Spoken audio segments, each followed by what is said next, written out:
KPVI News at 5. KPVI News at 5. News that works for you. With fentanyl being so easily accessible these days, it's important to understand the risks and consequences of the fatal drug and to know the resources available for it. KPVI News that works for you journalist Kylie Gibson has been investigating this issue. She joins us now live from the newsroom. Kylie. Thank you, Matt and Misty. Yesterday we showed you how law enforcement is dealing with this epidemic. Tonight in part 3 of our investigative series, Fighting Fentanyl, I show you where you can go for help. Getting the message out there that fentanyl is here, it is present, it is lethal, and if you're not educating those around you, they're at risk. One resource that educates about the dangers of fentanyl is called the One Pill Can Kill campaign.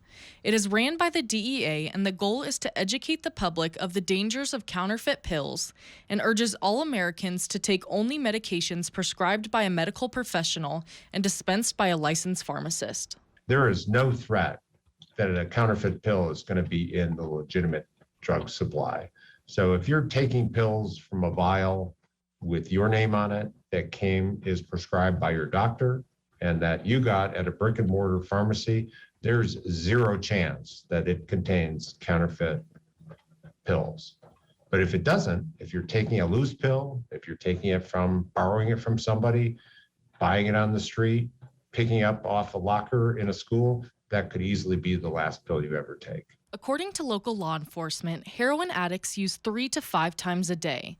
However, users who take fentanyl usually use over 20 times a day. People get introduced into a drug and it gives them a euphoric feeling. And sometimes the way your body reacts, you get